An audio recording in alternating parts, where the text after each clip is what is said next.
different from what they are. We talk these shit games are not normal.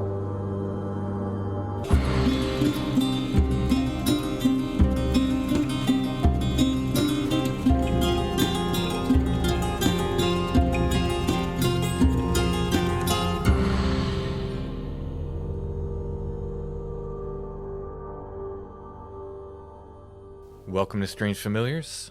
How you doing tonight, Allison? Oh, I'm doing well. This is episode 299. If only we had already done 300, we could skip right to 301. Well, as a matter of fact, episode 300 is available. It's a multimedia project called The Witch Cloud. It has to do with haunted bridges in Gettysburg, Pennsylvania. It's a podcast, there's an audiobook, there's some music with it, lots of on-site recordings with it. We have, at this point, about 15 copies left of the first edition, the hardcover book. The hardcover book isn't available through Amazon. It won't be available through Amazon. It was the special first edition. It comes with a woven patch and a sticker, and of course the audio download. If you want a copy of this first edition of The Witch Cloud, go ahead and pick it up now. Like I said, there's 15 copies left. After that, we will do a sort of general distribution version, a soft cover that'll be available on Amazon and so forth. But hopefully the first edition is the valuable collector's item in the future. Plus, it comes with lots of extra stuff. Yeah, absolutely. The Witch Cloud has been a really cool project, a really fun project to work on. If you are a patron, you heard the second patron episode in February. Chad and I went back to the bridges and to yet another haunted bridge in Gettysburg. There may indeed be more haunted bridges in Gettysburg, but I don't know. But in any case, we went back. We got even more content out of the bridge. We're going to take a break for a while. We've gone to the bridge quite a bit, but it was fun to go back, and seeing as we were approaching 300, we thought we'd visit one more time and see what happens. Again, episode 300 is The Witch Cloud. The only way to get it is to purchase the book, and you get the download with it. You can do that on Bandcamp, stonebreath.bandcamp.com. Or at our Etsy shop named Lost Grave. If you type in Strange Familiars, you should see our stuff come up. I think The Witch Cloud might be the first thing that comes up when you type in Strange Familiars. As we always mention, patrons, we say you get every episode, and you will get the audio version of The Witch Cloud for free. You don't have to purchase it, but you will have to wait about a year. We'll release that to patrons. Maybe we'll do it like the first of 2023 or something. We will release that to patrons, so you will get that for free. But we hope that everybody picks up the hardcover book because it was meant, like I said, to be kind of a multimedia project. And as we are talking about Gettysburg for episode 300, we thought we'd do all Gettysburg episodes leading up to episode 300. And here we are. It's good that you picked somewhere close, not like Omaha, Nebraska or something, because it would be a much longer commute. It would. Much more difficult to talk about. Yeah. With so many of these stories, I know where they're talking about. I can picture where they're talking about. And when I can't picture it, I can go there and find it, like the Hermit's House. On tonight's episode, I was kind of jumping back and forth. I still haven't decided what to call it, whether to call it Chased by Spectral Hounds, or The Mountain Lion of South Mountain, or The Last Man Hanged in Gettysburg. All of those would be good titles, right? Mm-hmm. That's all one man. His name is Henry Heist.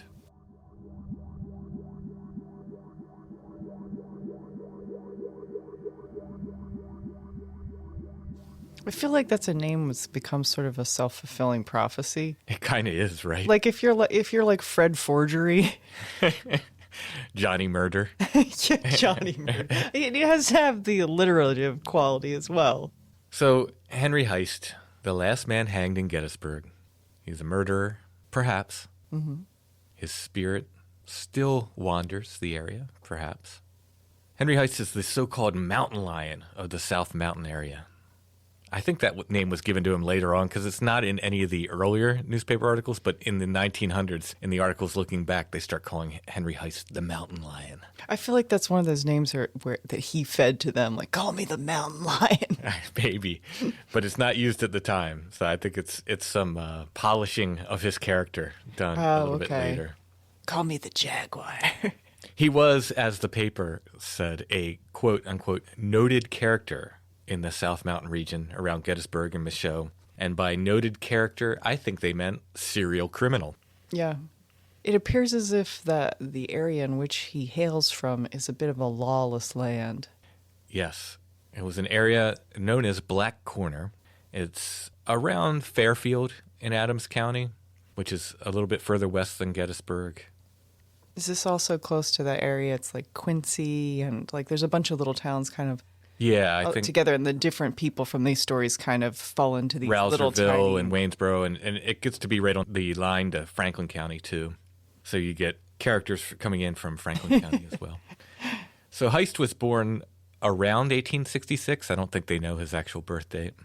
And that was from his the prison intake when he was one of his trips to Eastern State Penitentiary. You're getting ahead of the story. Okay.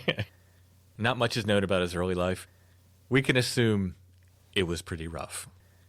He first makes the paper in December of 1886. The following is from the Public Opinion, Chambersburg, Pennsylvania, December 17th, 1886. Taken to Adams County. Constable Henry Peters of Fairfield, Adams County, came to town after Henry Heist, who was brought to our jail on Tuesday charged by Caleb Wade of Quincy, this county, with assault and battery and intent to kill. As Heist is wanted in Gettysburg on several charges of larceny, the Franklin County authorities withdrew the proceedings against him, and Constable Peters took his prisoner, handcuffed, in a buggy over the mountains to Gettysburg this morning. The arrangements for the transfer of the prisoner were made in Magistrate Hallman's office. The prisoner's sweetheart and some male friends were present. From one of the latter, Heist borrowed an overcoat and a pair of gloves for his cold ride over the mountains. Heist is a young fellow, not bad-looking, and lives in the Black Corner near Rousersville. He is a wild young fellow, and in addition to the charges against him in Adams and Franklin County, is also wanted in Maryland for crimes committed there. He appeared very calm and cool this morning, and started with the constable and another man on his long ride very cheerfully. I tried to find what he was wanted for in Maryland, but I couldn't find it. I looked all through the papers in Maryland. No luck. No luck finding some. I believe he was wanted for something, though. The Valley Spirit from Chambersburg on December 18th gives some additional details and crimes. Yesterday morning, Henry Heist was taken before Judge Hallman on the charge of assault and battery and drawing a revolver on a fellow citizen in what is known as the Black Corner in the southeastern portion of the county.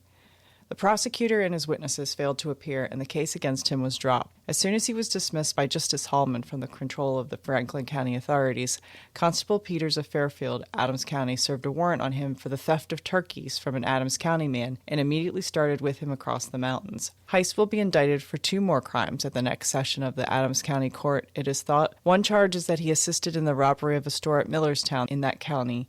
Yesterday morning at the hearing, he endeavored to appear unconcerned and succeeded pretty well. A friend who had come here to see him gave him his overcoat and woolen mittens for protection from the cold on the long drive to Gettysburg. This won't be the first time that Heist is charged with stealing poultry. It's so funny because one of the articles later on, it talks about a foul crime, and I was like, come on. It wasn't spelled the right way, but I was like, come on. For a noted chicken thief. Less than a year later, Heist finds himself in trouble again. From the Valley Spirit, once again, November 28th, 1887. A grave charge for which one man must answer at court. A justice of the peace Siders had Henry Heist before him this afternoon on the charge of firing 3 shots at and threatening to kill B.F. Shockey of Washington Township one night recently. Along with Heist, Washington Patterson is accused of this deed, but he was not yet captured. Shockey and Constable John S. Rogers gave their testimony as to the event on which the charge is grounded, and Heist was sent to jail in default of bail for trial at court. The Shockeys will come up again. They're another noted family in the area. So that was November 28th, 1887. He's jailed for the crime and others in December of 1887. I like that they're just at this point just saying, there'll be a list. This article was from the Public Weekly Opinion, Chambersburg, Pennsylvania, December 9th, 1887. The other case tried on Wednesday was Commonwealth versus John H. Barnes and Henry Heist. Charge larceny and receiving stolen goods on oath of John H. Shank. The jury returned a verdict of guilty of larceny. Heist, with Washington Patterson, was still involved in 2 more cases which occupied all of Thursday and Thursday evening sessions. The charge in one was for shooting at another with intent to kill, B.F. Shock being the prosecutor. As soon as the jury retired to deliberate on this case, which was last evening, the accused was arraigned on the charge of assault and battery on oath of John Mann, the difficulty being caused at a dance held at the house of the prosecutor. The parties come from what is known as Black Corner and seem to be a hard set. The jury found defendants guilty of discharging a pistol at Shockey, and in the last case, that of assault and battery, not guilty, costs to be paid equally between prosecutor and defendants. Sentences were pronounced as follows in the case of Henry Heist. Larceny, he was sentenced to 2 years and 10 months in the Eastern State Penitentiary. In the case of shooting, sentence was deferred until he had served his term in the penitentiary. Washington Patterson was sentenced to 1 cent fine and costs of prosecution and 8 months in the county jail. John H. Barnes was required to give bond for $1,000 for his appearance at the next term of court. That name, John Mann, is that relative to another name that will come up? Absolutely. These families are all related. Okay. In less than a month, Heist is in prison, and he's in trouble for fighting in prison. He gets himself in a bit of a tussle. This is from the Valley Spirit, Chambersburg, Pennsylvania, January 4th, 1888. Just to note that this also contains, I would say, historically accurate vernacular, which is not common usage today. Yes. Yeah. These are not our words. In other words, these are the words of the article. Allison's saying we're just reading the article. Broken bones. He kicked him on the arm. Heist need not work for a time. Sheriff Mallory, accompanied by George D. McDowell, Esquire, took Henry Heist to the penitentiary on Wednesday. Heist was sentenced at the last term of court to 2 years and 10 months imprisonment for larceny in Quincy Township. Tuesday, Heist, who had been a troublesome fellow in jail, started Leonard Hall and Albert Pendleton, 2 little colored fellows, to fighting. Hall was being whipped, and he caught hold of a cell door and kicked Pendleton from him. Heist, who did not want to see the quarrel end, put the boys back together, and this time Ben Lane of Fayetteville interfered and Heist struck him. A few blows followed on each side when Lane kicked Heist and broke his right arm at the wrist. That ended the fight. A physician operated upon the arm, and Heist was removed to the penitentiary as said that morning. So I guess he got out of some jobs in prison for a little while. I guess. For inciting a fight and then getting kicked. He seems like a hard man. Yeah. Keep all this in mind when we come back to the later articles, which, like I said, kind of portray him as this mountain hero. We'll see. I'm not trying to prejudice the jury either from his prior crimes. As we skip through these times, I want to note that I did the math as I'm clipping these articles. Uh-huh. He's out of prison not very long before he's caught for these other crimes. He's just out for a couple months, and then he's caught for this other crime. Back in, he's definitely a troubled soul. In December of 1890, Heist is arrested for chicken theft. This isn't his first offense. Could not have been too long after he was released from prison, December of 1890, if you'd look at the sentence he was given before. This is from the Valley Spirit, December 17th, 1890. Constable Rock of Waynesboro has arrested Henry Heist, a noted mountain character near Greenwood, for the theft of chickens from Jeremiah Shockey of near Roadside. 1870, he's living with his parents, and I saw that the Jeremiah Shockey was their direct neighbor 2 doors down. So he's just robbing his neighbors. Yeah, he's robbing his neighbors. There's a real Hatfield and McCoy kind of vibe going on in this area. His chicken thievery trial wasn't held until maybe it was February of 1891. I have it as March, but the article appears in March. So the Valley Spirit again reports from March 4th, 1891. Henry Heist found guilty of the larceny of chickens from Jeremiah Shockey and sentenced to pay a fine of $5, the costs, and 15 months in the penitentiary. 15 months for chicken stealing. Might have been a lot of chickens. Or this is his 18th offense. Exactly, yeah. So he's getting out of jail, and he's going right back to committing crimes.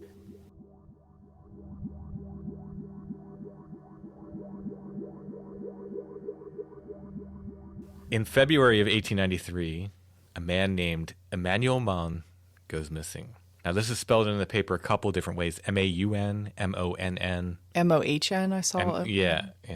I think it's M-O-N-N. That's the way the family in the graveyard, most of the records.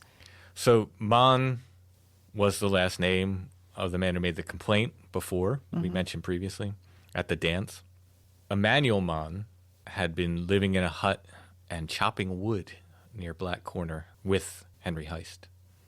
In March of 1893, Heist is on the run. He's wanted for the murder of Emanuel Monn. The Franklin Repository from Chambersburg, Pennsylvania, featured the following article on March 13th, 1893. Hunting a murderer. The South Mountain, the scene of a lively chase. An Adams County homicide. The alleged murderer comes into Franklin County and is hunted by our officials. No capture made yet. The following dispatch from Gettysburg tells of a foul murder just recently unearthed. That's where I got the chicken. The foul murder. Gettysburg, PA, March 12th. For a month or more, a young man named Mann, aged about 18, has been missing from Fairfield, a small town 10 miles west of this place.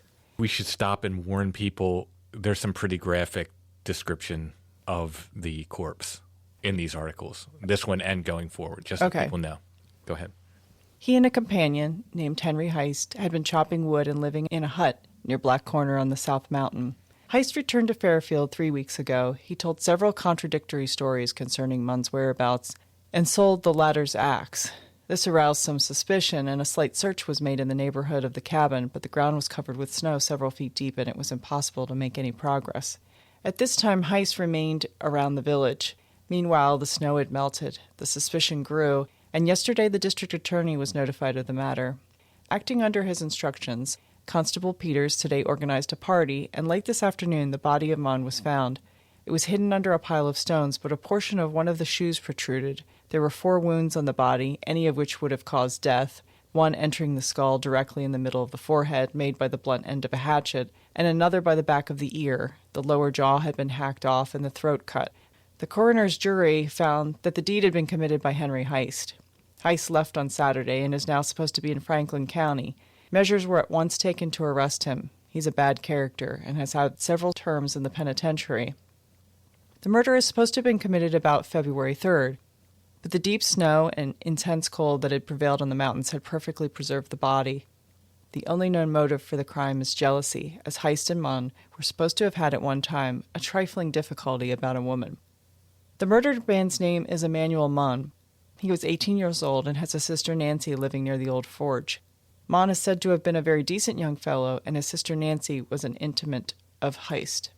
District Attorney Charles Duncan telegraphed on Sunday to Chief of Police Mull that the man Heist was in Fayetteville and asked that he be arrested. Early this morning, Officers Swisher and Kreichbaum, after being on duty all night, started after the fugitive and after a long weary drive, returned at noon today in time to go on duty without the wanted Heist. From here the police went to John Henry Barnes, not far from Fayetteville, where Heist had been staying. He had been there for some time, and on Saturday went to Fayetteville to get coal for Mr. Barnes. Mrs. Barnes said he rolled and tossed so at night that she wanted to get a doctor for him. He was evidently suffering the pangs of remorse. At 2 p.m. on Sunday, he left the Barnes and started for Tomstown to visit a sister, Mrs. Ann Mott. Our police followed the trail, but found he had left there, and after visiting Alex Rocks, had gone to another sister, Mrs. Jacob Munn. He ate supper here and bought a white dog, and then saying he was going back to John Henry Barnes' house, left. Back to Barnes went our police, and they get to the house just as a search party from Waynesboro arrives. Our officers examine the entire place, but the bird had flown again. Constables Rock and Rogers, lawyer Carl Needy, and another man from Waynesboro held a conference with our officers. Constable Dehart and some Fayetteville men are also on the hunt in the mountains. Our police were compelled to return to town to go on duty again, but feel sure they might, with more time, have apprehended the fellow. If the Gettysburg authorities had wired sooner, they certainly would have caught him. He has either gone over a bridle path into Virginia to his father's home, or has struck for the old forge up in the mountain across the river from Fairfield, the scene of the murder. He evidently does not know the crime has been discovered and is not aware that he is being followed. When he finds this out, he may be hard to catch. The Waynesboro posse also went back home at noon, and none of the officers are in the chase now except probably the Fayetteville people. Heist is about 32 years old, is about 5 feet 6 inches tall, very square-shouldered and well-built, and has sandy hair and a red mustache. It is hoped he will be caught and brought to justice, and it is a pity our officers had not more time in which to get him. The Gettysburg Compiler chimes in on March 14th, 1893. I like this article because this warrant or verdict that the judge issues, the wording is particularly interesting. Woodchopper Mann's body found horribly mutilated. Heist, his fellow woodsman, charged with the crime. Intense excitement has prevailed in the neighborhood of Maria Furnace in Hamilton Bend Township, several miles above Fairfield, over the disappearance of a woodchopper named Emanuel Monn, who with his companion, Henry Heist, had built a shanty near their work. Some weeks ago, Monn disappeared, and the actions of Heist and his contradictory stories as to Monn's whereabouts aroused suspicion, and several searching parties secured the neighborhood. Constable Peters apprised the district attorney of the situation and was instructed to spare no effort in finding the missing man. The search was renewed, and a telegram on Sunday evening announced that Monn's body had been found lying beside a log near the shanty, covered with brush and stones, the rapidly melting snow of Sunday exposing the body. On examination, the head was found horribly mutilated, evidently with a hatchet.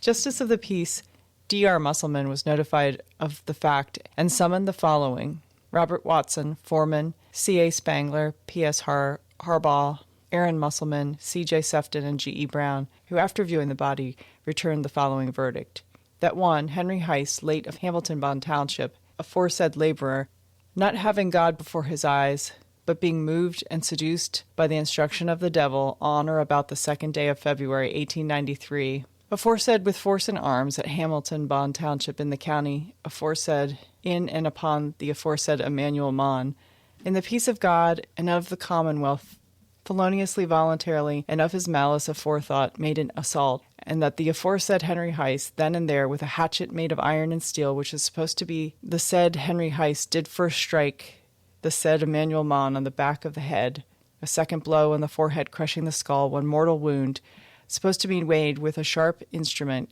cutting off part of the chin and severing the windpipe, and cut about 3 inches in length, of which said mortal wound the aforesaid Emanuel Monn then and there instantly had, and the aforesaid Henry Heist then and there killed and murdered the said Emanuel Monn against the peace and dignity of the said Commonwealth. It's very awkward, that warrant or whatever it is, but I love that they're like being moved by the devil or whatever. What's the word? Yeah, it was seduced by the instigation of the devil. Seduced by the instigation of the devil. It's a pretty good defense, really. Still in 1893, like you would expect to find something like that in, like, you know, the Salem witch trials or 1600s, something. Yeah. Seduced by the instigation of the devil. So they still haven't found him by mid-late March, right? Well, by late March, a reward was being offered for the arrest of Heist. This is from the Gazette, York, Pennsylvania, March 20th, 1893. The Adams County Commissions have at last offered a reward of $100 for the arrest of Henry Heist, charged with murder. Now, $100 is pretty good. However, Heist had already been caught. We would learn that he had already been caught from the Gettysburg Compiler, March 21st, 1893. Heist gives himself up. Interview with a suspected man. For the past week, general interest has been manifested in connection with the murder of Emanuel Monn, as given in our last issue. Rumors were afloat as to Heist's whereabouts, and detectives were pursuing him. On Saturday morning, Sheriff Stoner was called into his office to meet several visitors, Henry Heist and Mr. Harvey Scott, the latter having brought Heist in from his father's place, in whose barn he slept the night before. Heist delivered himself to the sheriff and asked Mr. Scott to send Mr. Neely to see him. Heist was placed in the granite cell in the jail awaiting his trial. In an interview with a Compiler representative, Heist, who was about 28 years of age, a tall, muscular man, declared himself innocent of the crime, placing the burden thereupon several parties who sold cider and wine in the neighborhood. He said, quote-unquote, the boy, referring to Mann, was fond of cider and wine and would get under the influence whenever he could. Heist said Mann left on a Thursday, the day of bone break sale, saying he was going to Gettysburg to buy a coat and vest and would be away for about 2 weeks. On Friday, Heist says, he and his niece, Miss Susie McLeaf, left for Mann's father's and returned the following Wednesday. He said that he first heard of Mann's death on Sunday evening or Monday morning last week and remained in the neighborhood. Finding himself suspected and officers on his track, he says he determined to come to Gettysburg and give himself up. This conclusion he reached on Tuesday last and worked his way toward town, declaring that he would not be arrested by Officer Rock. Heist has served 2 terms in the penitentiary from Franklin County and has been defendant several times in this county. Heist is held until August of 1893, when a jury is selected to hear his case, and the trial happens in September of 1893.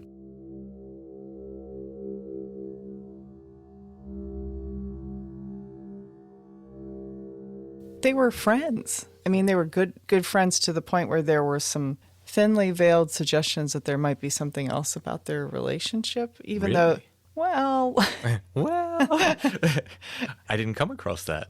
well, they refer to them, and I don't know, this is probably where we need to get Brother Richard on the line again, but they refer to them as having a David and Jonathan friendship. And that's a Bible Yeah, reference? it's a biblical reference, which, while in one term is supposed to sort of imply a certain closeness between men of a social nature, a platonic nature, it was also used by Oscar Wilde in his defense of his relationship with Bosie. So we have these. Interesting. They're definitely close, although I get the impression that everyone on this mountain is rather close-knit to both a positive and very negative. Yeah, it seems like a really rough place. Yeah, everyone is interrelated. As I start in on these stories, you can even talk about where he's living at one time is the same person he was arrested for stealing from previously. Like so, Yeah, these names pop up again and again. Pop up again, and this is not the only time that this kind of heinous crime has happened in this area. Oh, yeah, you found a much earlier crime, right? Yeah, this is fascinating because, when you're playing Strange Familiars bingo or maybe just Tim and Allison bingo, there's certain things that pop up again, like hermits pop up for you all the time and the Underground Railroad pops up for me all the time. Speaking of, both Mann and Heist are referred to in retrospect in the 1900s as hermits. Yes, I saw, yes. Yeah. Anyway, go ahead. Yeah, they're even listed in the census as wood choppers. Wood choppers, yeah. Yeah. So all the way back in 1817 in the same area, there was 1817. Wow, there was this hideous crime. I'm going to read you the article because it's so brutal and seemingly unprovoked. It has a very odd component to it. So I'm going to read the article. So this is not about Heist.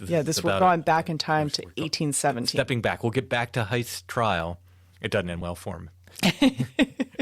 We'll get back to Heist's trial, but for now we're doing some background in the area, this Black Corner area where he came from. Yeah, also like the Maria Furnace area. Yeah, it's all the same all the same area. Mm-hmm.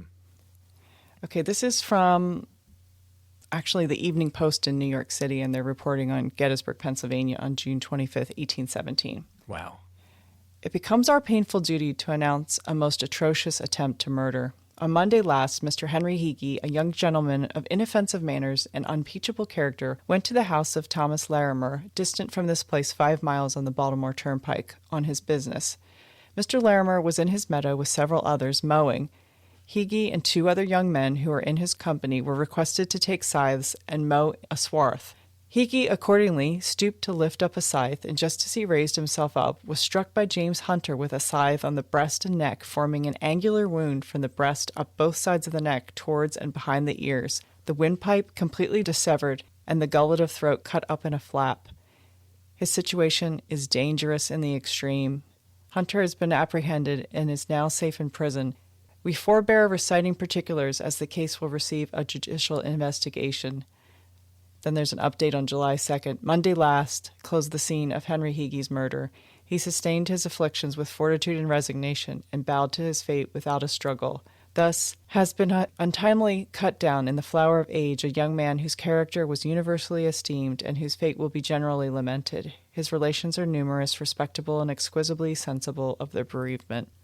Okay. This is an entirely unprovoked scythe attack. So, for those who don't know, in the summer, we work on a little family farm with John. It's John's farm, but it's a few other families, including us, work on this farm. We raise food for ourselves, and I have occasion to use a scythe. You kind of dig it. I love it, yeah. It's an excellent tool for farming. I can barely listen to this as you're describing it, because I know what a scythe can do. And what force and purpose you'd have to take to do that to somebody. Goodness. Wow. That is... So here's the even more interesting part, at least for me. Okay. Taking up his defense is Mr. Thaddeus Stevens. Thaddeus Stevens. And he's probably more well known around this area. Mm-hmm.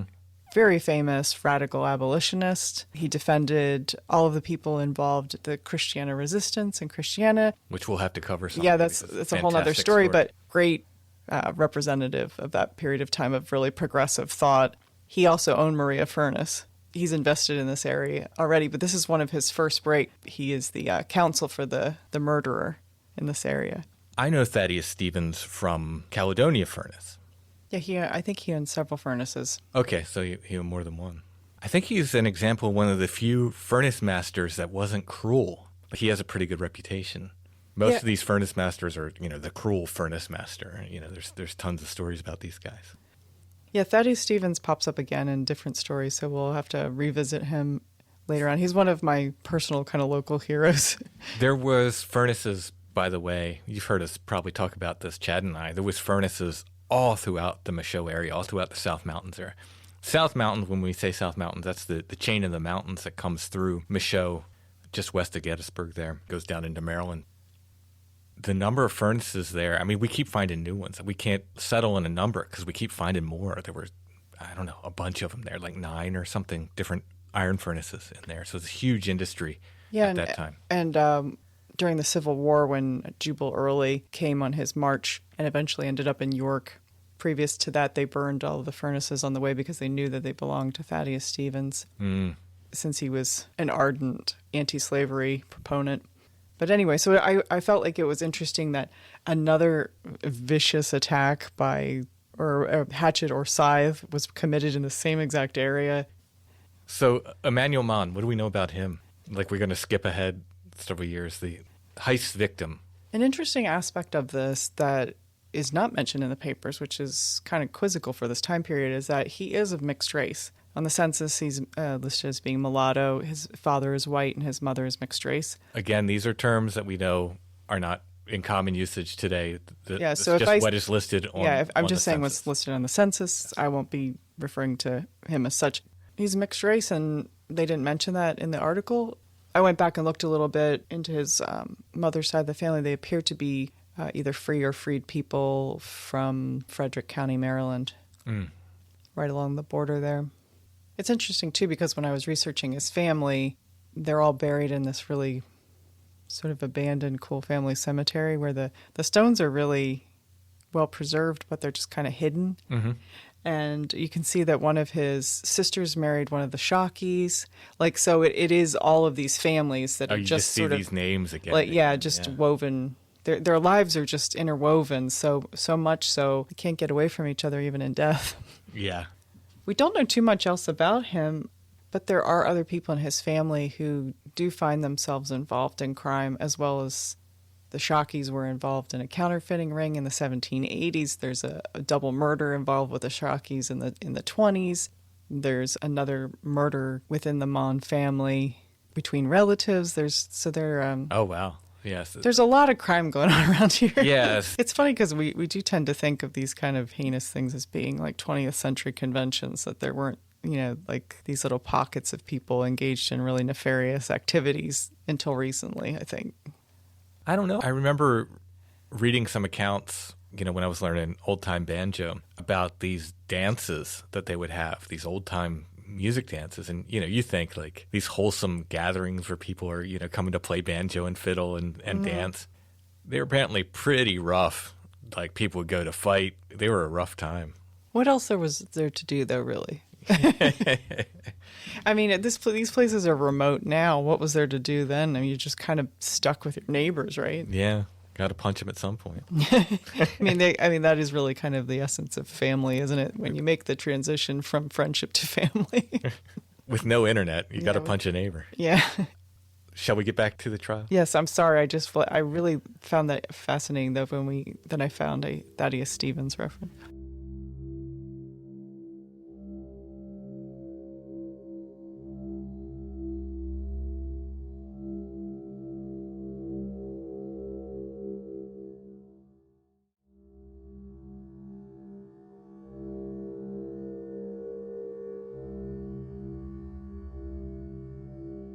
A lot of people testified against Heist in the trial. The trial notes are very long and very detailed.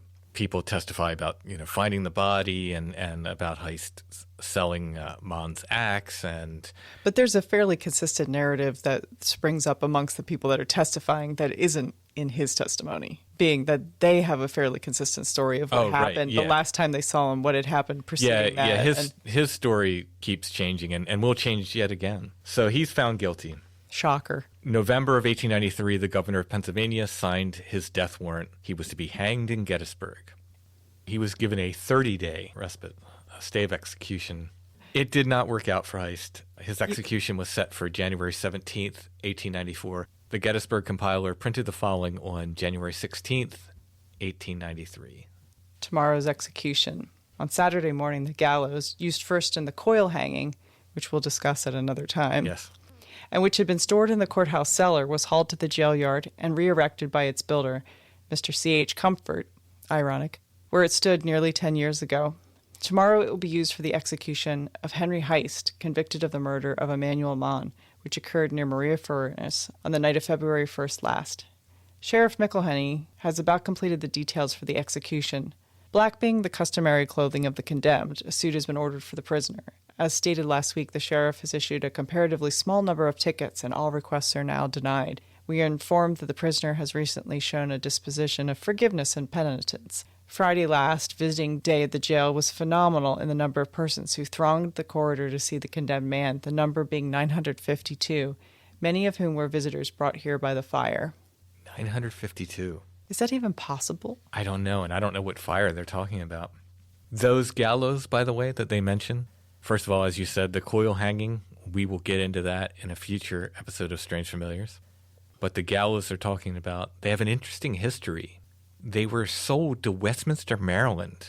So Heist is the last person hanged on these gallows in Gettysburg.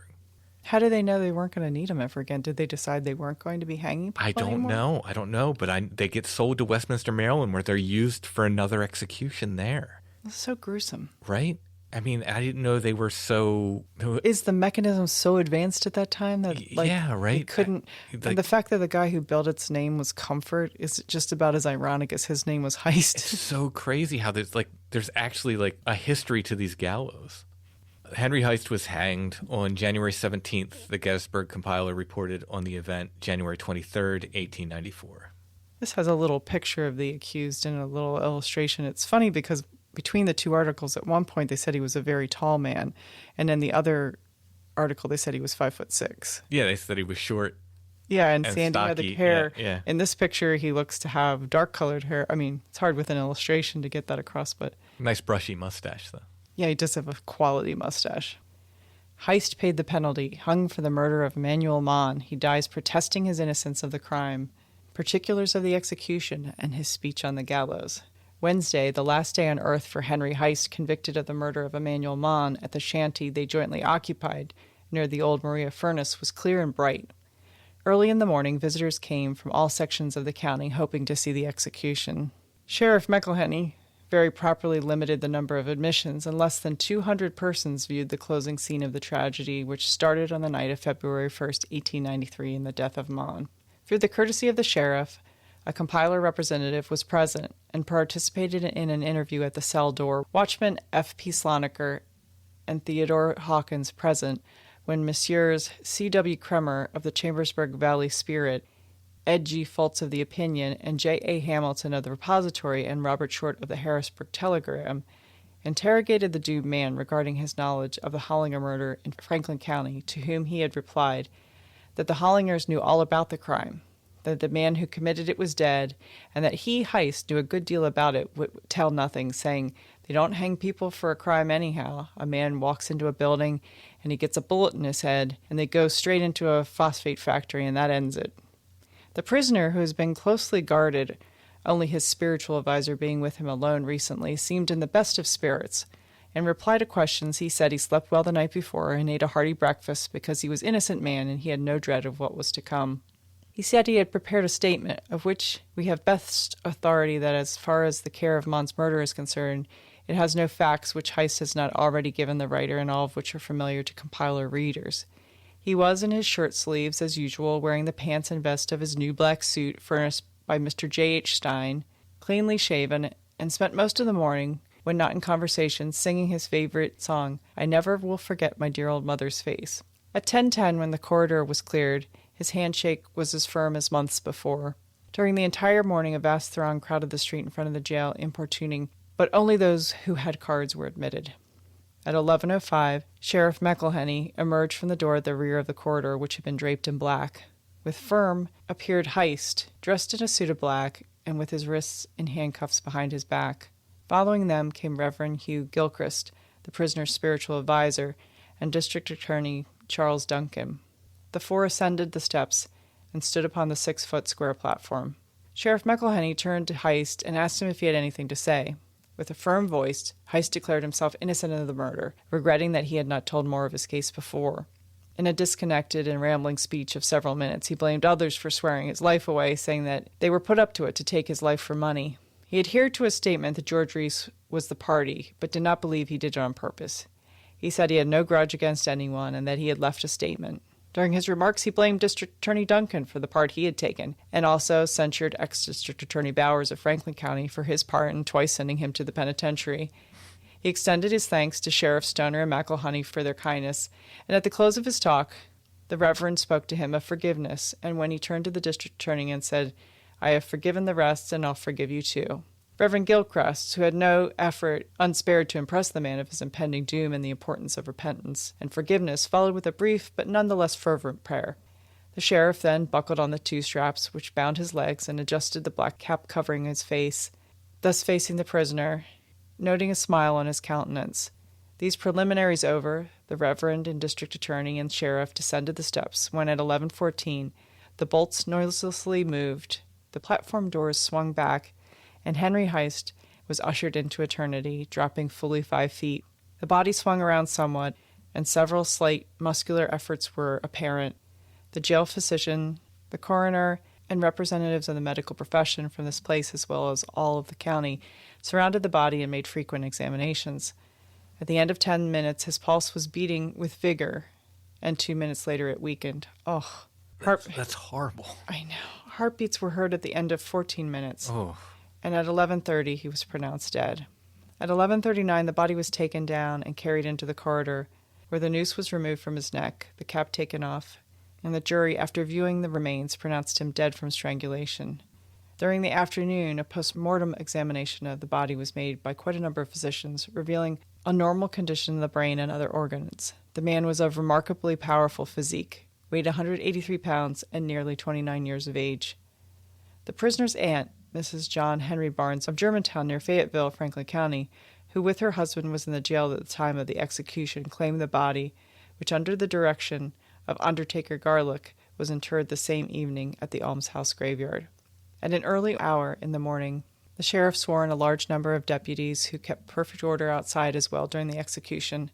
In the performance of this solemn duty, the sheriff was cool and composed and received many compliments. So Henry Heist is the last man hanged in Adams County, last man hanged in Gettysburg. In 1911, so it's, 15 years later, something like that? Mm-hmm. The Adams County Independent from Littlestown printed an interesting recap of the entire saga. The smile that cost 2 lives in Adams County. Foul murder claimed the hermit Hunter Mann and his friend Henry Heist paid the price on the gallows. Tragic romance of Henry Heist, the mountain lion, remains the most thrilling and among the most mysterious of crimes attributed to Adams County. The law hanged the mountain lion on the strength of its original verdict, but it hanged him while the popular clamor for vengeance upon the slayer of his friend Emanuel Monn was already turned to pity and doubt of his guilt, and in spite of urgent appeals that the extreme penalty be not entered. Those 2 men, Heist and Mann, had been companion hermits, inseparable for years and famous for their friendship. In a single night, the smiles of a fickle girl at a country dance were declared by the law that demanded Heist's life to have made them foes so bitter that only one of the pair could breathe the breath of life. You can read this terrible romance of the mountains in a novel, if you will, but the truth is, as it happens here. Far back in the wooded section of Adams County in the South Mountain region, 2 hermits lived in a lonely cabin on the top of the range, almost apart from civilization, earning a scanty livelihood through their skill as hunters and trappers. When opportunity came their way, they would cut timber to increase their slight income, but for years they remained strangers to their neighbors on Jack's Mountain, where they built their rude shack.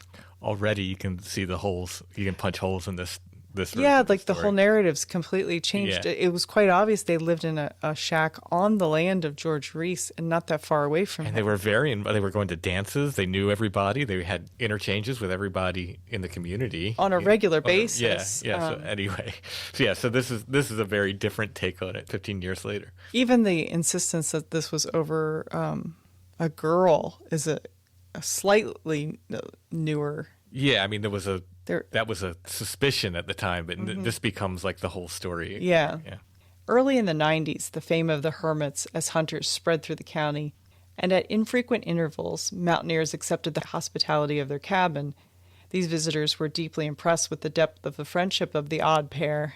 One was known as Emanuel Monn, the other was Henry Heist, who later earned sobriquet of the Mountain Lion.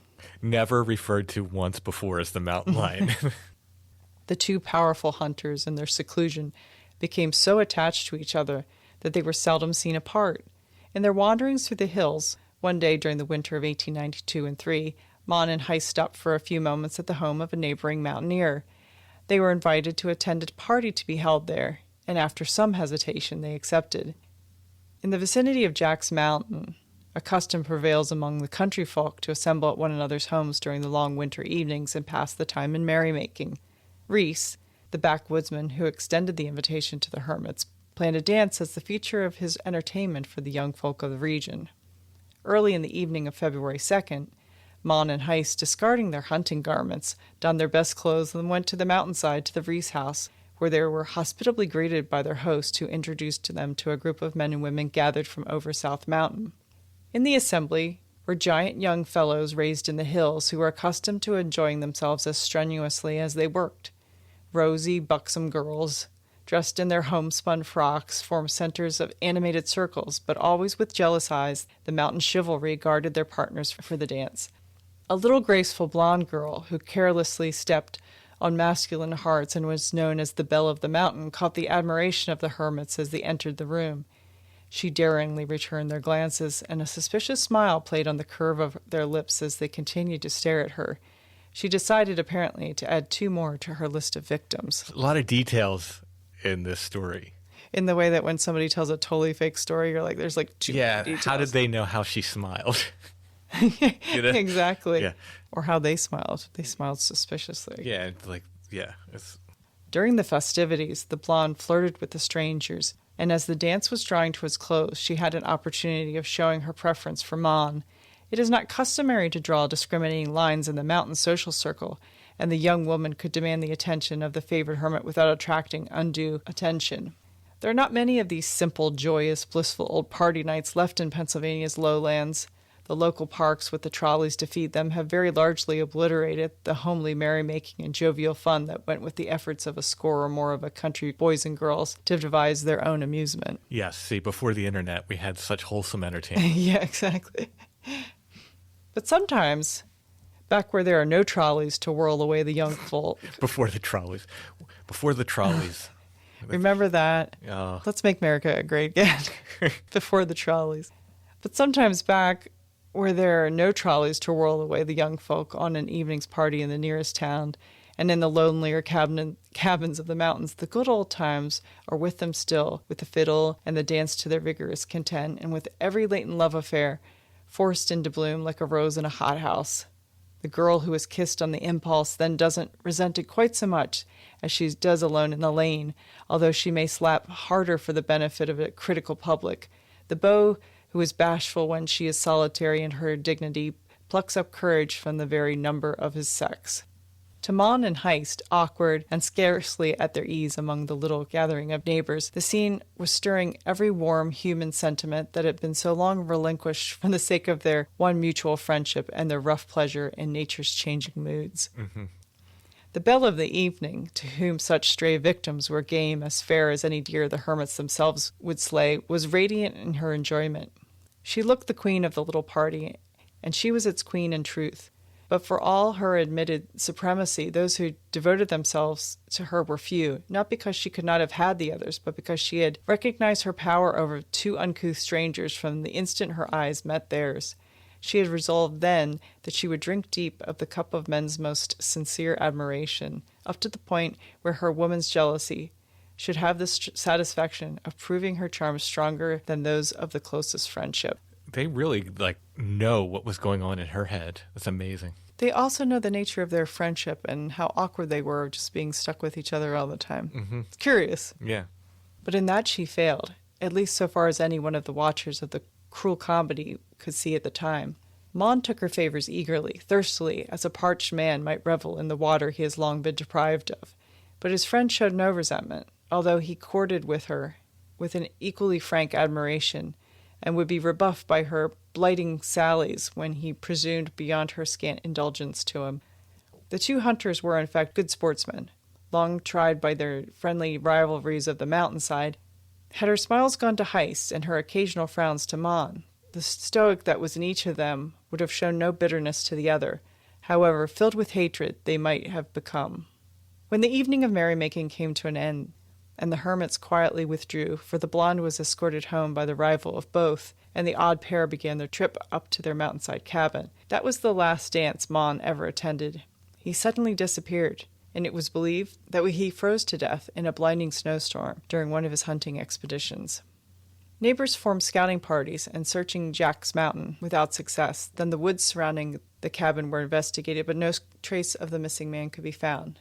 Then, for the first time, foul play was suspected, and incidents of the dance were remembered. In view of the David-Jonathan friendship existing between the two hermits, however, no definite action was taken, and for a few months Mann's disappearance was almost forgotten. The finger of suspicion had not pointed to Heist alone. For a number of years during the early 90s, the better class of residents living in the vicinity of Cold Springs and Jack's Mountains were frequently annoyed by the depredations of a band of thieves roaming about during the winter. Numerous reports drifted into Cold Springs from the Big Flat district on the top of the mountain that an organized band of chicken thieves were operating in that neighborhood. Yeah, I think it was an organized band of chicken thieves. Henry Heist. Yeah. The peaceful country folk were so intimidated by constant threats that they feared to move against the outlaws. Wiseacres on the mountain advanced the theory that Mann might have either joined the outlaws or have been killed by them. In the revival of discussion over the disappearance of the hermit, the mystery connected with the case increased. Early in the spring, one of Heist's neighbors visited the cabin and found it empty. The door was open, and from all evidence, the shack had not been occupied for several weeks, and again the suspicion that Heist had slain his companion arose. The snow clouds came, signs of winter melted away, then at last nature disclosed the missing links in a chain of circumstantial evidence that corroborated the belief that Emanuel Monn had been cruelly murdered. At a distance of about 1/2 mile from his mountain hermitage, the body was found hidden beside a fallen tree and covered with brush and leaves. Drops of blood were traced back along the trail leading to the cabin, and on Mann's head were found several deep impressions made apparently by blows with a hatchet. With the revelations of foul play, the mountaineers began to think over past events and to magnify previously unnoticed incidences. They recalled the last night that Emanuel Monn was seen alive in company with Heist. They remembered the rivalry over the blonde belle of the dance, and they recollected that Heist was in a surly mood when he left. All these phases of the evening of merrymaking, which seemed trivial then, when placed together now added weight to the belief that Heist knew more than he would tell of the murder. On the information of Solomon Monn, a relative of the slain man, a warrant was issued for the arrest of Henry Heist on the awful charge of murder. At this time, Heist was roaming in the mountains. Reports were sent into Cold Springs from different localities where the fugitive had been seen, but no one would risk his life by attempting to capture him. The mountain lion, as he was then dubbed, was a powerful, raw-boned, semi-barbaric backwoodsman facing the gallows if convicted, and the thought of even meeting him wrought consternation among those living near his mountain haunts. This is the same guy who was like 5'6". Yeah, the mountain lion. I'm taller than a mountain lion. Taller than the mountain lion. The mountain lion. Posses and deputies pursued Heist through the Adams County region of South Mountain.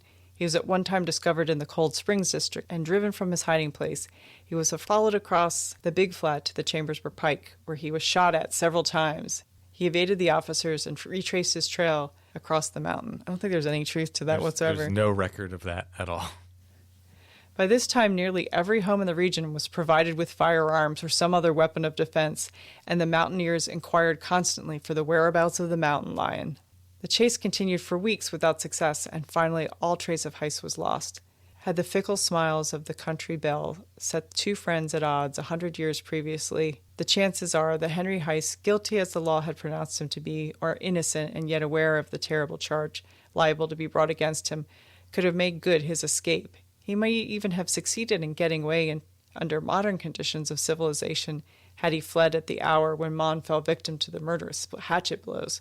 But the sobriquet of Mountain Lion was well chosen for the fugitive. He knew little or nothing of the outside world, Its millions of men, all with hands upraised against him, frightened him into his fastness.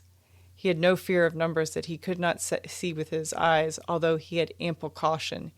He was the wild animal trapped in an invisible net, of the mountain's proportion and size, but destined sooner or later to force him to its edge and to capture or to stretch him, a dying skeleton upon the bare earth from very lack of food. Had he even turned straight from the murder of his rival to the doors of the nearest jail, surrendered himself and declared that he had slain Mann in the heat of passion, he would have stood a chance of escaping the waiting hangman. There were no witnesses to the killing. Even at this far removed from the date of the tragedy, it is held probable that Heist slew his friend in a fiery quarrel, where either was likely to seize the weapon that came handiest and to strike without premeditation for the preservation of his own life. To the ignorant hermit, learned only in the ways of the rabbits and the birds, these considerations were as foreign as they were to the mountain lion that lent him his name. He could depend only on his hands and his gun, with its failing ammunition, and the few food animals he could shoot or trap. Those weeks in the wilderness must have been one long, relentless torture for him, with the hue and cry ever ready to respond to his appearance anywhere near the haunts of men. That reference there, the hue and cry, means hounds. Oh, okay. And that is the only reference anywhere to hounds being sent after him that I could find. Okay. With the risk of discovery attending any fire he kindled against the soaking rains, with food always more and more scarce, and if the law's verdict he accepted as just, with the vision of his friend's pallid corpse never absent from his memory. Okay. Also, he wasn't even gone that long. He wasn't even on the run that long. If you go back to the original articles, it was like a week or something. And then he gave himself up, and right? he gave himself up, and they know where he was. They know the houses he stayed at. Everybody was like, oh, yeah, he was here. And then he said he was at his dad's house the night before, living in the barn, right? This article is hilarious. He could barely put make a fire lest they be on his tail and catch him. 15 years later, and it's this much fiction in the story. The terror of the foothills below was verging nearer, day by day, to the exhaustion of body and spirit that brings men of their own accord to the doom they know is awaiting them. When almost all hope of ever finding him was given up, Adams County was startled from border to border by the sudden and dramatic appearance of the fugitive in Gettysburg. On the morning of the incident, 2 farmers were driving a load of produce to the county seat. When a few miles out of the city, they were accosted by an uncouth stranger who begged them to permit him to ride in their wagon. The stranger was in a pitiful condition, his clothes ragged and cut by briars, emaciated and weak. The farmers complied with his request. Once in the wagon, the stranger lay down in some straw at one end and refused to answer any of the questions which the farmers, out of curiosity, had asked him. Regardless of the bumps caused by the rough road, the man with no identity curled up in the straw and went to sleep. When the square in Gettysburg was reached by the farmers, they rudely awakened their passenger, who jumped up with a startled and hunted look in his eyes, but retained his reticence.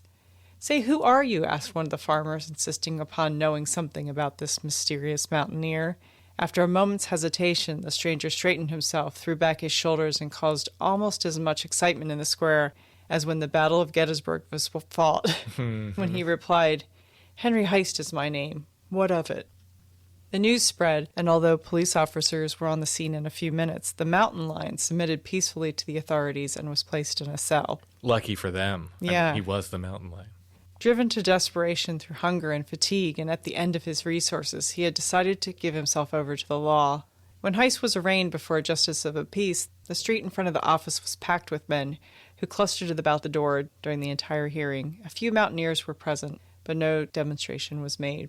The accused man was held over for court on the strength of the few bits of circumstantial evidence and was committed to the Gettysburg jail.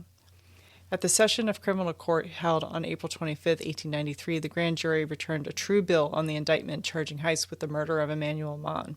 The prisoner's counsel moved for a continuance. The motion was granted and the case listed for the August session. During the intervening months, the mountain lion stoutly maintained his innocence of the crime, but District Attorney Duncan gathered stray pieces of evidence, which, pieced together, formed a chain that inevitably pointed to Heist as the manslayer. On August 28th, the prisoner was brought into court by Sheriff Stoner and arraigned for trial. It continued for 6 days and was one of the most sensational trials in the annals of Adams County. A total of 67 witnesses were subpoenaed by the Commonwealth. The trial attracted wide attention and was attended not only by scores of backwoodsmen, but by many substantial citizens who were anxious to see punishment meted out for the crime. Slowly, the prosecution unfolded the story of the crime, but the real motive has never been satisfactorily explained. The Commonwealth emphasized the incidents of the re-stance as leading up to the cause of the murder.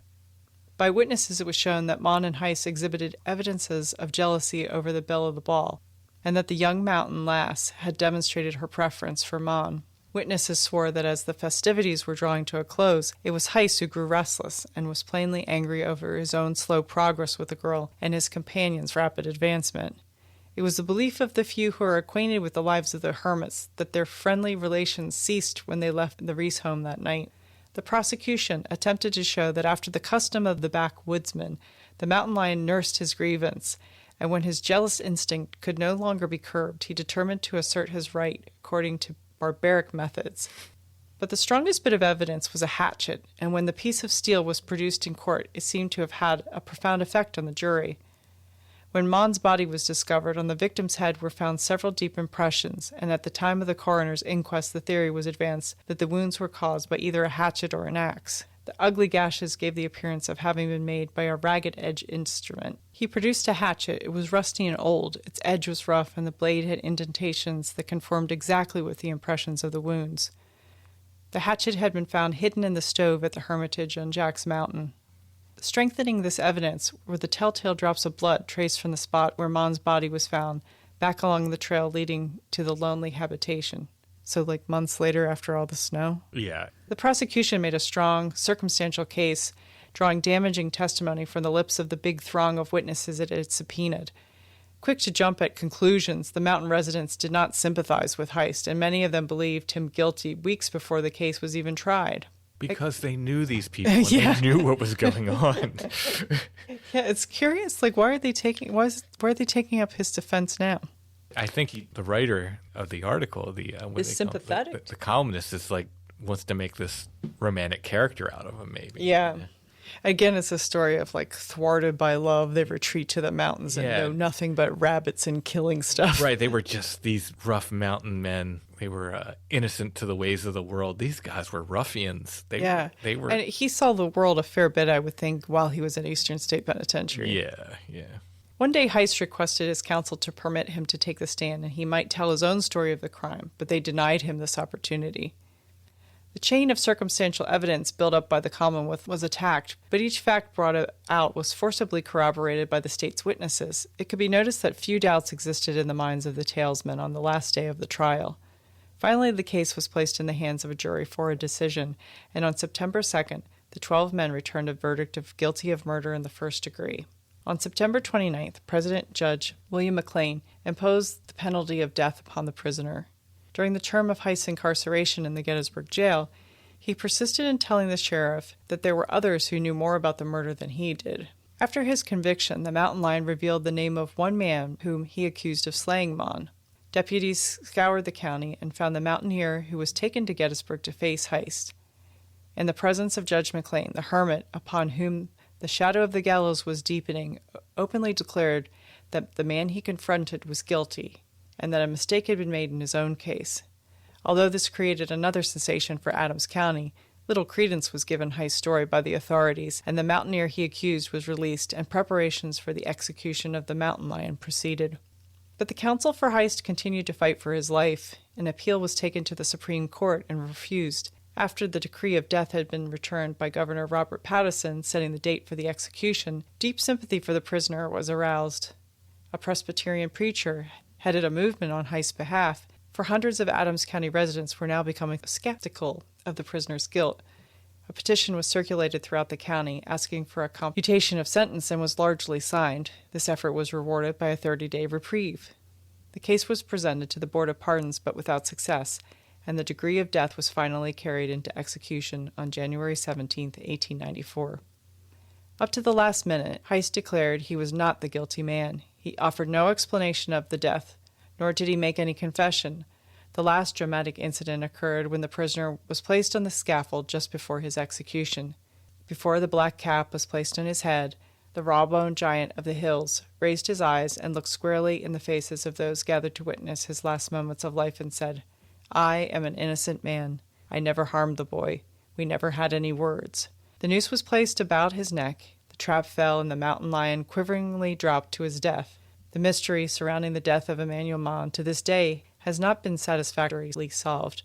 After Heist's execution, a number of criminal prosecutions were instituted against characters of the mountain district who were supposed to have been acquaintances of the two hermits and members of a band of outlaws infesting the region at that time. Some persons believe that there were several persons connected with the slaying of Mann and that Heist was nothing more than an accessory to the crime. Within the last year, the state police have been called into the Adams County section of South Mountain, and the strain of bad blood has not yet been eradicated. At a recent session of the criminal court in Franklin County, William Reed was found guilty of committing a cold-blooded murder at Mount Alto Sanatorium near the Cold Springs district. The Heist murder trial will long be remembered as the most dramatic in the annals of Adams County criminal history. John Scott, one of the defendant's counsel, later made use of it when he wrote The Woman in Question, one of his early productions. The novel teems with local color, and in the portrayal of the murder trial, Scott seems to have received his inspiration and material from the Heist case. Well, maybe that's where the columnist is borrowing some from that novel or something, but... someone's adding a colorful narrative that doesn't exist. Yeah, they were trying to get his death sentence commuted, but that didn't mean they thought he was innocent.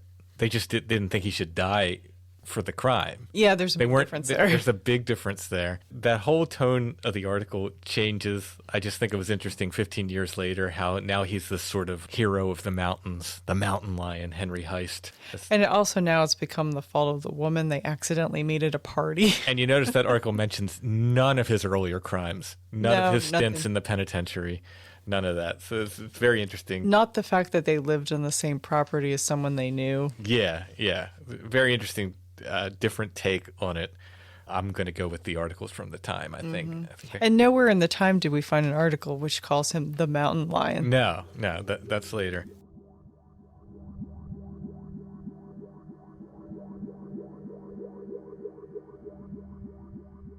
Heist, according to legend, is not at rest. There is a pack of spectral hounds that is said to roam on Maria Furnace Road in Fairfield, Pennsylvania. We didn't go there? I've been there before. I didn't go there specifically for this. Their baying can be heard in the dark nights. They're chasing someone. Another specter, the ghost of Henry Heist, forever hunted and forever haunted by the baying hounds. This story of the ghosts appears in a book that Chad has about animal ghosts. The woman gives sources for the crime articles, several of the sources that we used, she used as well, but no source for the ghost story. So I don't know where the ghost story comes from and who decided that it was Henry Heist, for sure, this ghost. The only mention, like I said, of hounds that I could find chasing Heist is from this article from 1911, 15 years later. None of the articles at the time mentioned, they may have. Yeah. They may have had packs of dogs out from. But no, it's interesting. So, last man hanged in Adams County. Ghostly dogs. Yeah. He himself a ghost. Yeah. Yeah. And so have there been multiple reports of people? The only place I could find the ghost story was in her book and in a newspaper article about her book. So, I could find no earlier mentions. That doesn't mean they don't exist. I'm just saying. That's the only places I could find them.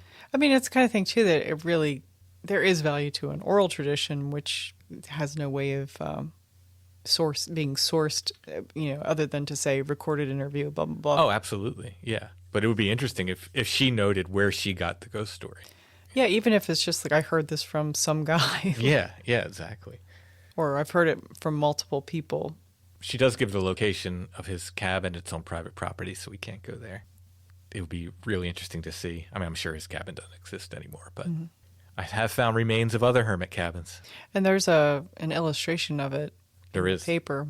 Yeah. It's I suspect that pretty rough shanty. There were probably photos of it, too. We did read an article where one of the local photographers came to take pictures of the body. So yeah, they were definitely selling pictures of Mann's body. Yeah, it's a different time. It's the kind of time when, you'd want to get the ticket to go to an execution. That'd be big time fun. Oh, that's the other thing. They mentioned in the article where they're talking about the hanging, the day of the hanging or the day after. They talked about how well-behaved the crowd was. They actually tore the boards down So they had put boards up around the courtyard or wherever they were hanging them at the prison. So people couldn't see for free. Couldn't see, and they actually tore the boards down so they could watch. So they weren't that well behaved. The crowd actually tore the boards down. Like a Woodstock thing, just open the I sides guess. and let I mean, they everyone just in. ripped the boards down so they could see. So that was interesting too, I thought. I wonder what your thoughts are when you see all those people anxiously awaiting your public execution. I don't know, and we don't know like the level of education of Henry Heist. I mean, I think that last article you read kind of portrays him as this kind of backwoods hero. Didn't know much other than hunting and trapping. He seemed like a pretty worldly guy to me, educated or not. He made the rounds. He was definitely a known figure, as they said, a known character of the mountains. Chicken thieves everywhere where you least expect it. Exactly. That's the last of our Gettysburg episodes leading up to episode 300, which is also a Gettysburg episode. If we were smart, we would have set something up so we could do a live show from Gettysburg, from the bridge or something. We can do that sometime. But there's plenty of stories in Gettysburg, and we'll be back, just not every week like we have. Yeah. So we only have about 700 more stories from Gettysburg we could possibly do. There are so many stories. You could have your own podcast where you just do stories about Gettysburg. Oh, you really? And they wouldn't even have to be related to the war. You absolutely could. Yeah, absolutely. For more Gettysburg, though, check out episode 300, The Witch Cloud. Like I said, you can get it on Bandcamp, stonebreath.bandcamp.com, or you can get it at Etsy, shop name Lost Grave. Links are in the show notes. Episode 300, it's super long, it's multimedia, and we're really proud of it.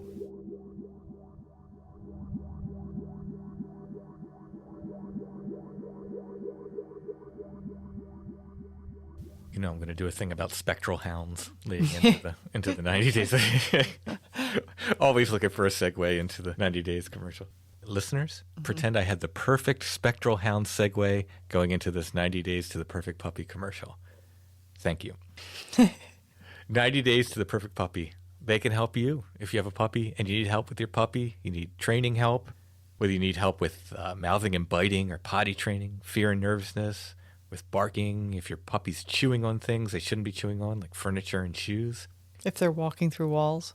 If you need help with crate training, hyperactivity issues, leash training, and more, 90 Days to the Perfect Puppy can help you with their relationship-based approach to training, their online sources like video lessons, secret Facebook groups, one-on-one options also are available. You can find them at sithappens.us. Look for the 90 Days to the Perfect Puppy link at the top of the page. 90 Days to the Perfect Puppy can help you understand how your dog thinks and apply proactive training methods so you and your puppy can become perfect for each other. Again, you can find them at sithappens.us. Look for the 90 Days to the Perfect Puppy link at the top of the page.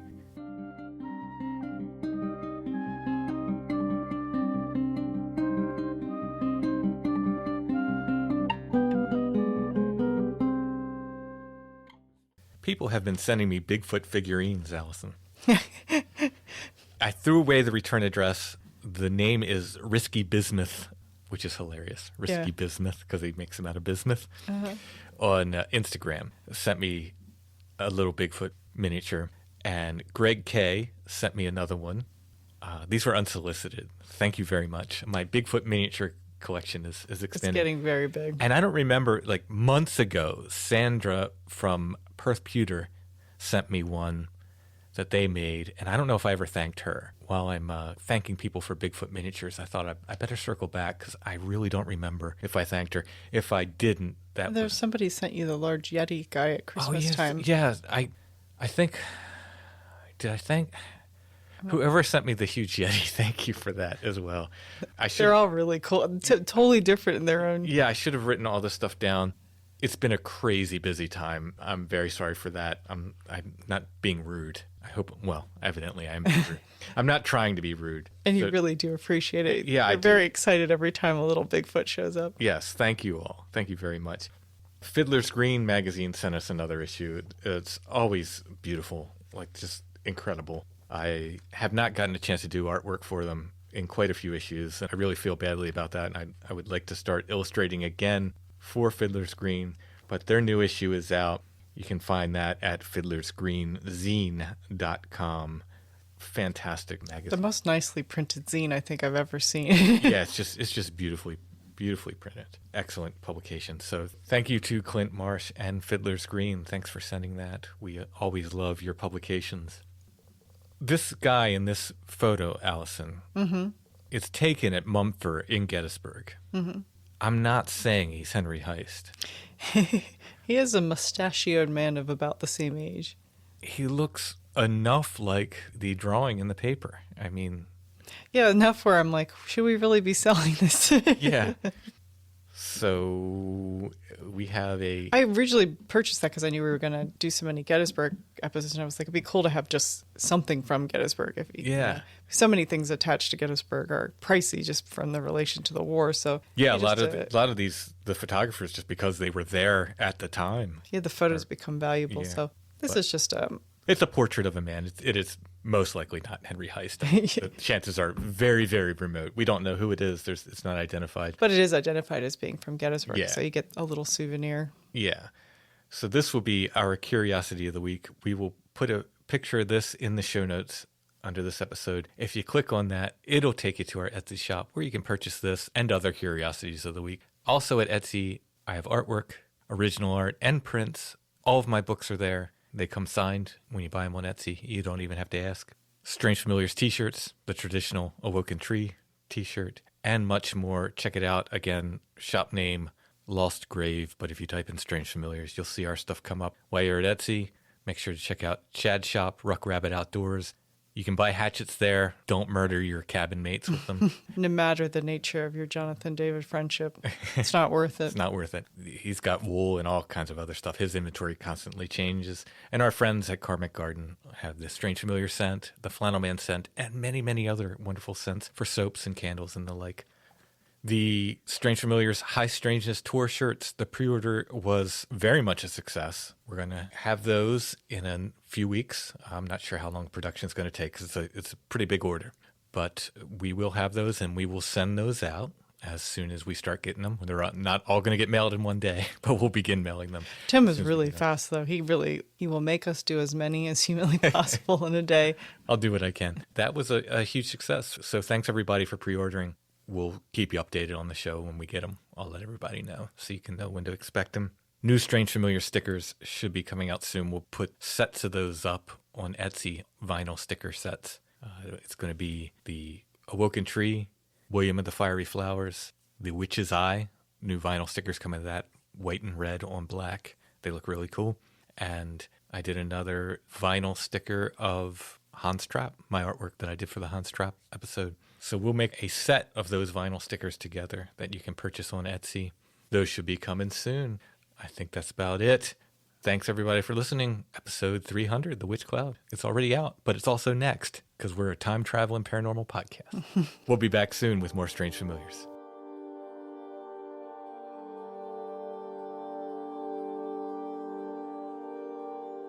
Strange Familiars is a production of Dark Holler Arts, music, books, art, podcasts, and more. Intro and background music is by Stone Breath.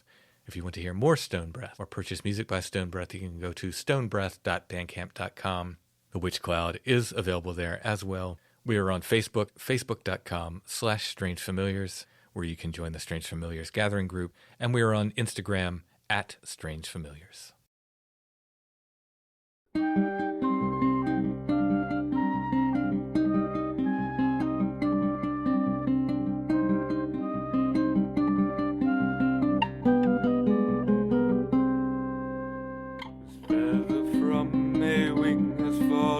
Stuck among the grass, this leaf from a barren branch now blows upon the wind, and the white hair from my head now floats upon the sea, and all my fathers look on my face and say they never knew me.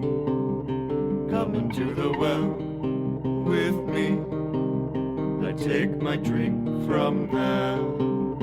Wade into the water with me, and you will find me there.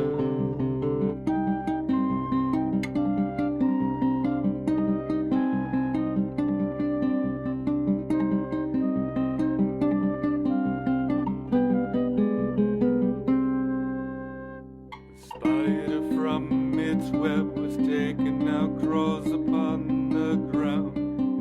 This fish from the river leapt, now rise upon the shore. And I sing into the wind and through the twisted trees, and all my mothers turn away and say they never bore me. Come into the well with me, I take my drink from there. Wade into the water with me, and you will find me there. Come into the well with me, I take my drink from there. Wade into the water